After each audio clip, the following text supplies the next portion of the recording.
How about playing NFL football with no fans? Paint me a picture inside your head of what that would look like. Yeah, to me, I have no idea. I mean, to me, it would kind of just thinking off the bat. It would kind of feel like a scrimmage almost.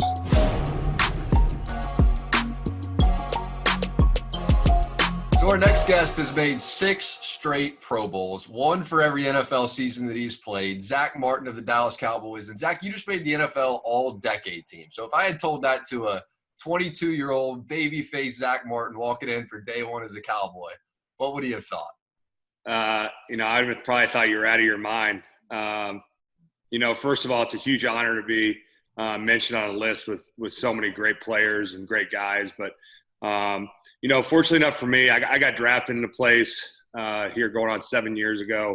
That's really allowed me to do what I'm very good at, and kind of just in the right position at the right time, and kind of took advantage of my opportunity when I got down here and just hit the ground running. So in any offseason, but especially with a new coach coming into the building, what's the significance of these next few months? Yeah, it's huge because I know a lot of guys haven't even gotten to meet the staff. Guys are traveling to the offseason when they're coming in. I got to meet them briefly when they first got hired and have a couple of meetings, just kind of get to know the new line coach and, get to meet Coach McCarthy. But really since then, we haven't seen them. And I know here in the next week or so, we're going to be able to get started on our virtual meetings and kind of get introduced to everyone and kind of hit the ground running. Yeah, I mean, I was just wondering, how does skill position – it's a little different for offensive line, but how does skill position guys, with all the timing that's necessary, Right. How do you pick up and learn a new offense when you can't even see each other? Yeah, I think during this time you have to do a good job of studying what you can, the playbook, the terminology, and then, whenever we are able to get back together, we got to get to work and the season's going to come up really fast, and guys just got to do whatever they can to prepare and be ready to get going when we all are able to get together. How about playing NFL football with no fans? Paint me a picture inside your head of what that would look like. Yeah, I have no idea. I mean, to me, it would kind of just thinking off the bat, it would kind of feel like a scrimmage almost. You have these practices during training camp versus other teams. Obviously with no fans really. I mean, the fans that are at the practice. But to me, it'd be really weird. And I know guys would be prepared to do that if they were asked of them, but it is definitely going to be a new game day feeling, not having 90,000 people screaming for you when you run out there on third down. So what do you feel like would be a bare minimum start time for the offseason in order for an on-schedule regular season? I have no idea. No. I've watched the news like everyone else, but hopefully in the next month or so we get a little more clarity of when we'll be able to get together, or how long this thing's postponed for. And would you be down for the whole spring football thing? I mean, is it starting in January, going to May? That's what they're talking about now. Oh, is that what, I haven't heard that. I have not heard that. So, I mean, listen, I know, no one really knows what's going to go on, but I know guys are, eager to kind of get back to it. I know talking to some of my teammates, just talking a little football on the phone, it's just kind of refreshing to talk a little ball with some guys instead of sitting inside all day. So you said the Zoom meetings are going to get fired up next week. I mean, what are you hearing about what I time think that's what we got a thing from the PA. I think that's what they said was next week we can start with our virtual meetings, and we'll see what we do. My guess is we'll jump into the playbook, kind of conceptually what we're going to do, and try to take advantage as most we can with what we have. Let's say you were a 2020 prospect. What would be your virtual in-home setup for draft day? I can't. I was actually talking to someone the other day, and they were talking about my draft night and my draft party, and I just feel so bad for those guys that they can't go through that. There's some of the guys that go to New York and do that whole thing, but even the guys that stay at home and have parties with their family and friends and celebrate kind of what you've been working your whole life for. I feel bad for those guys that can't go through that. Yeah, and I was just going back and looking at some of your stuff, man. In '94, of a possible 96 regular season starts. So Yeah. you've been there every game but 2 games. What does that metric mean to you?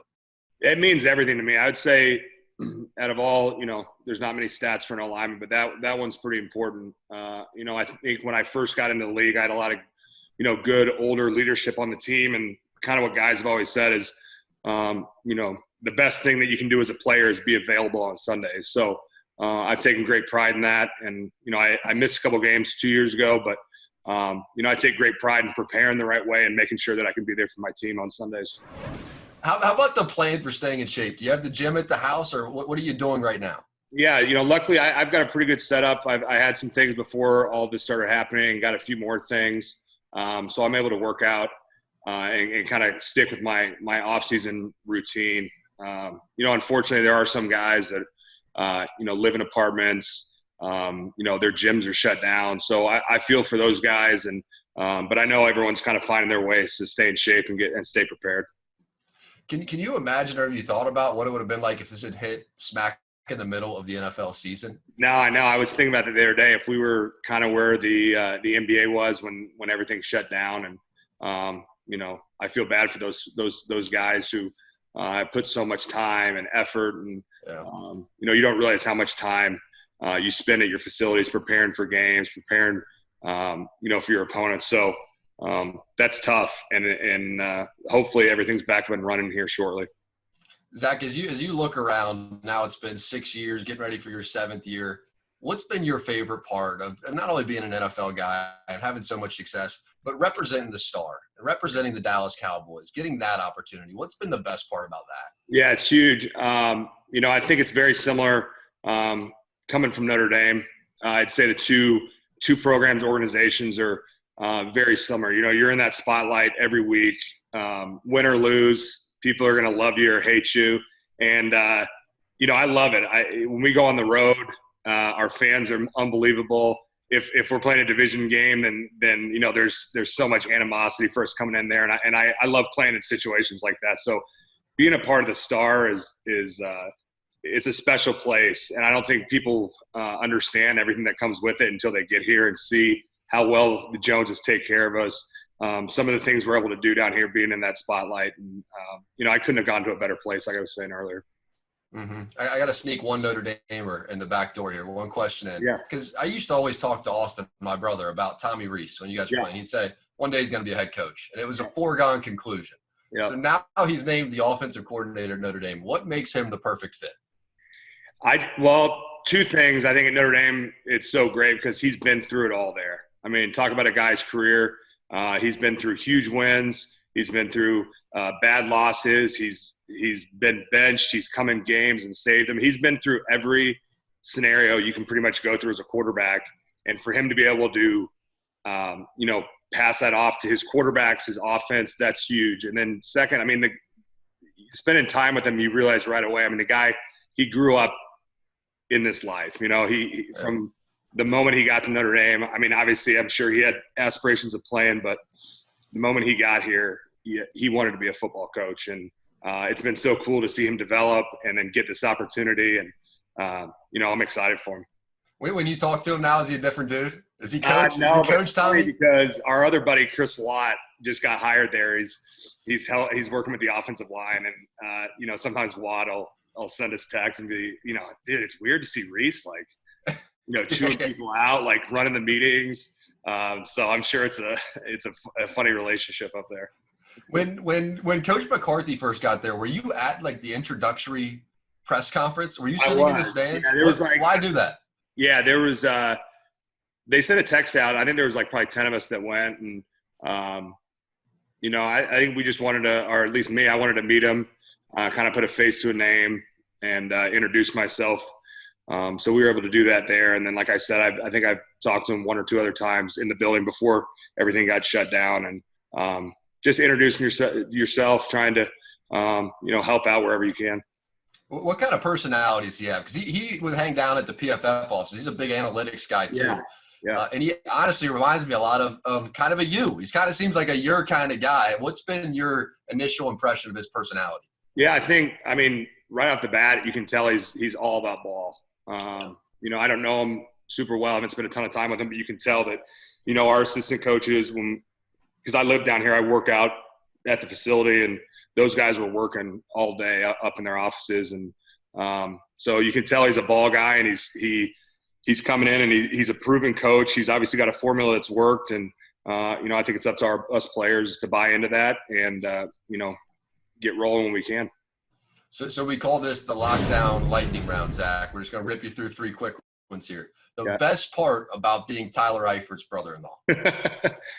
Well, the best part is that Tyler is the greatest networker that I've ever met. So, Tyler networks his butt off. So, I always get to tag along on different types of things that he weasels his way into.